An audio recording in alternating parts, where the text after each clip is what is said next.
Bismillahirrahmanirrahim. Assalamu alaikum, my dear students. This is me, Bilal Ahmad, and you were watching my YouTube channel Al Pak Forces. Students, आज की video में इंशाल्लाह हम airman physics MCQs के part number 3 को discuss करेंगे और आज की वीडियो में इंशाल्लाह हम फिजिक्स के 15 most repeated and most important MCQs को डिस्कस करेंगे। आप लोगों ने वीडियो के साथ एंड तक जुड़े रहना है और वीडियो को कहीं से भी स्किप नहीं करना। So without wasting any time let's start the video.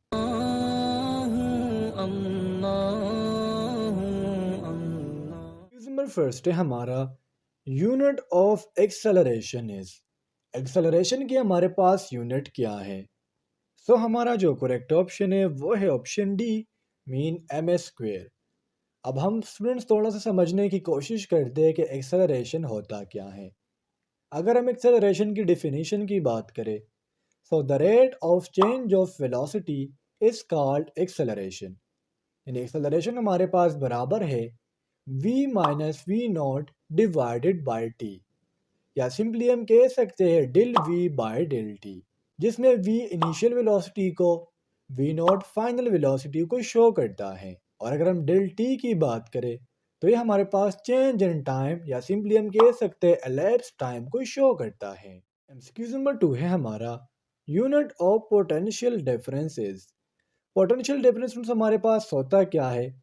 दो सर्किट्स के दरमियान करंट का डिफरेंस आना, इसे हम पोटेंशियल डिफरेंस कहते हैं। पोटेंशियल डिफरेंस का हमारे पास जो यूनिट है वो हमारे पास है वोल्ट। अब बाज़ औक़ात ये क्वेश्चन आ जाता है कि पोटेंशियल डिफरेंस के लिए दूसरा वर्ड कौन सा यूज़ किया जाता है? तो पोटेंशियल डिफरेंस के लिए हमारे पास 2 अदर वर्ड्स यूज़ किए जाते हैं, जिसमें फर्स्ट नंबर पर आता है इलेक्ट्रिक प्रेशर और सेकंड नंबर पर आता है इलेक्ट्रिक टेंशन। इस तरह पोटेंशियल डिफरेंस हमारे पास बराबर होता है V is equal to I R, जिसमें V वोल्टेज को, I करंट को और R रेजिस्टेंस को शो करता है। एमसीक्यू नंबर 3 है हमारा turning effect of a body is called. किसी भी बॉडी के टर्निंग इफेक्ट को हम टॉर्क का नाम देते हैं। ये सिंपली हमारे पास टॉर्क की डेफिनेशन है। टॉर्क हमारे पास एक ऐसा फोर्स होता है जो किसी ऑब्जेक्ट को अपने एक्सिस के इर्द गिर्द घूमने पर मजबूर करता है।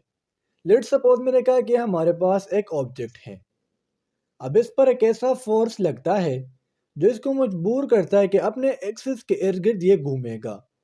आप एग्जांपल ले सकते हो किसी भी कार की स्टीयरिंग की या किसी भी गाड़ी की टायर की। अगर हम टॉर्क की यूनिट की बात करें तो टॉर्क का हमारे पास जो यूनिट है वो है न्यूटन मीटर, या इसे हम पाउंड पर स्पीड में भी मेजर करते हैं। एमसीक्यू नंबर 4 है हमारा an centrifugal force F C is equal to blank. First of all हम थोड़ी सी समझने की कोशिश करते हैं कि सेंट्रीफ्यूगल फोर्स होता क्या है। ये हमारे पास एक ऐसा नेट फोर्स होता है, जब भी किसी ऑब्जेक्ट पर सेंट्रीफ्यूगल फोर्स लगे तो वो एक सर्कुलर पाथ में घूमने की कोशिश करता है। अगर मैं कहूँ कि हमारे पास एक सर्कुलर पाथ है, अब इस सर्कुलर पाथ पर यहाँ पर एक ऑब्जेक्ट है, जब भी सेंट्रीफ्यूगल फोर्स इस ऑब्जेक्ट पर लगेगा तो यह हमारे पास जो ऑब्जेक्ट है ये इसी सर्कुलर पाथ में घूमता रहेगा, और इसी को हम नाम देते हैं सेंट्रीफ्यूगल फोर्स का, जिसको हम डिनोट करते हैं एफ सी से। और ये हमारे पास बराबर होता है M V square by R के, जिसमें m हमारे पास मास को, v वेलोसिटी को और r रेडियस को शो करता है। नंबर 5 है हमारा where the image is made on human eye. ये एमसीक्यूज आप लोगों ने स्टार मार्क कर लेना है, ये आपके एग्जामिनेशन पॉइंट ऑफ व्यू से बहुत ज़्यादा ज़रूरी है। ह्यूमन आई पर जो इमेज बनता है वो हमारे पास बनता है रेटिना पर। एमसीक्यू नंबर 6 है हमारा the light reach on earth from sun through which process. Students हमारे पास सन में डिफरेंट रिएक्शंस होते हैं, जिसमें फ्यूजन और फिजन शामिल है, जिसके बदले में हमारे पास एनर्जी प्रोड्यूस होती है जो in the form of light जो है ज़मीन पर पहुंचती है। अब ये जिस प्रोसेस के ज़रिए ज़मीन पर पहुंचती है उस प्रोसेस को हम नाम देते हैं रेडिएशन का। बाज़ औक़ात ये क्वेश्चन आ जाता है कि सन की लाइट जो है सन से ज़मीन पर पहुंचने के लिए कितना टाइम जो है वो कंज्यूम करती है। तो फिर आपने बताना है कि ये टाइम लेती है 8 मिनट्स का। नंबर 7 है हमारा equation of capacitor is. Capacitor को जिस तरह आम लोग इसे कंडक्टर कहते हैं या कैपेसिटर कहते हैं, ये हमारे पास फिजिक्स में एक बहुत ही ज़रूरी एक आला है, एक इंस्ट्रूमेंट है। कैपेसिटर के स्टूडेंट्स अगर हम डिफिनीशन की बात करें तो ये हमारे पास एक ऐसा डिवाइस होता है जिसमें टू टर्मिनल्स होते हैं और इसमें ये एबिलिटी होती है कि चार्ज को एनर्जी को कुछ टाइम के लिए स्टोर करे in the form of electric charge. इसका हमारे पास जो इक्वेशन है इसमें क्यू जो है वो सी वी के बराबर होता है। क्यू हमारे पास चार्ज ऑन प्लेट है, वी हमारे पास पोटेंशियल डिफरेंस है अक्रॉस द टू प्लेट्स और सी यहाँ पर हमारा कांस्टेंट है। नंबर 8 है हमारा द वैल्यू ऑफ चीज। जिस तरह से आप लोगों को पता है कि ज़मीन पर ग्रेविटी प्रेजेंट है, किसी भी चीज़ का ऊपर जाना और फिर उसको वापस खींचना, ये ग्रेविटी का काम होता है। ग्रेविटी का कांस्टेंट हमारे पास है जी, जिसकी वैल्यू हमारे पास है 9.8 मीटर पर सेकेंड स्क्वायर।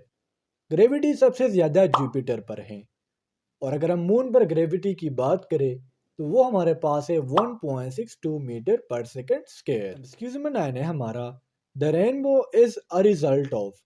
रेनबो जो हमारे पास हमारे आसमान में बनता है जिसमें टोटल 7 कलर्स होते हैं। बाज़ औक़ात ये क्वेश्चन आ जाता है कि रेनबो में कौन सा कलर प्रेजेंट नहीं होता, तो फिर आपने बताना है कि ब्राउन कलर जो है वो रेनबो में एब्सेंट होता है। रेनबो हमारे पास रिजल्ट होता है डिस्पर्जन का। रेनबो बनता किस तरीके से है, जब भी बारिश हो जाती है तो पानी के बाद बूंदे जो है वो हवा में ट्रैप्ड हो जाते हैं और जब भी सूरज निकलता है, सूरज की रोशनी इस जो है ड्रॉप से गुजरती है तो वो हमारे पास 7 कलर जो प्रोड्यूस करती है। लेकिन आपको एक बात याद रहनी चाहिए कि इसमें डिफर्जन, रिफ्रैक्शन ये सारे फिनोमिना एक टाइम पर हो रही होती है। एक्सक्यूज में 10 है हमारा there are how many laws of motion. तो लॉज ऑफ मोशन जो हमें न्यूटन ने दी है वो है total 3। First law of motion जिसमें ये कहा जा रहा है कि एक ऑब्जेक्ट जो है तब तक अपनी जगह नहीं चेंज करेगा जब तक उस पर कोई एक्सटर्नल फोर्स ना लग जाए। लॉ नंबर 2 हमारे पास ये कहती है कि किसी भी ऑब्जेक्ट का जो एक्सेलरेशन होता है वो डायरेक्टली प्रोपोर्शनल होता है फोर्स के साथ। और थर्ड लॉ ऑफ मोशन हमें ये कहता है कि every action has it opposite reaction, यानी जो भी एक्शन होगा उसका कोई रिएक्शन होगा लेकिन ये एक दूसरे के अपोजिट होंगे। एक्सक्यूज नंबर 11 है हमारा the rate of flow of charge through a conductor is called. किसी भी कंडक्टर में चार्ज के फ्लो को हम करंट कहते हैं। So the correct option is option D, जबकि करंट हमारे पास बराबर होता है V बाई आर के। 12 है हमारा and magnet opposite poles of a magnet blank each other. यानी मैंने कहा कि हमारे पास एक मैग्नेट है, ये इसका नॉर्थ पोल है और ये इसका साउथ पोल है।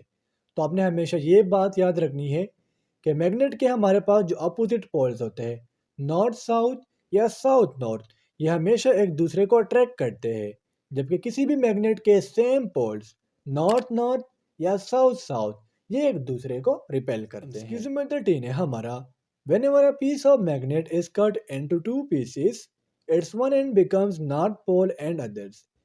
यानी ये हमारे पास एक मैग्नेट है, जब हमने इसको टू में डिवाइड किया तो आपने हमेशा ये आप बात याद रखनी है कि मैग्नेट में हमारे पास टू पोल्स होते हैं, north pole and south pole. तो जब एक पोल से नॉर्थ पोल बनेगा तो दूसरा हमारे पास होगा साउथ पोल। नंबर 14 है हमारा density of water is minimum at. अब ये एमसीक्यूज बहुत ज़्यादा लोग जो वो रॉन्ग पढ़ाते हैं और कहते हैं कि हमारे पास जो वाटर की डेंसिटी है वो हमारे पास 100 पर मिनिमम है। लेकिन आपने ये बात याद रखनी है कि वाटर की जो डेंसिटी है स्टूडेंट्स ये मिनिमम है 0 डिग्री सी पर, ठीक है, 0 डिग्री सेल्सियस पर। और वाटर की जो हमारे पास डेंसिटी है ये मैक्सिमम है 4 सेल्सियस पर। एक्सक्यूज नंबर 15 है हमारा Laser is a blank part of physics. Laser stands for light amplification by stimulated emission of radiation और ये हमारे पास फिजिक्स का एक एटॉमिक पार्ट है। तो स्टूडेंट्स ये थे आज के हमारे फिजिक्स के एमसीक्यूज। उम्मीद करता हूँ आपको तमाम एमसीक्यूज क्लियर हुए होंगे और अगर फिर भी आप लोगों को कोई भी कन्फ्यूजन हो, कोई भी डाउट हो तो आप लोग मुझसे कमेंट सेक्शन में पूछ सकते हो। इंशाल्लाह अगले वीडियो में मिलते हैं। तब तक के लिए मुझे इजाज़त दीजिए। मुझे अपने दुआओं में याद रखिए। अल्लाह हाफ़िज़।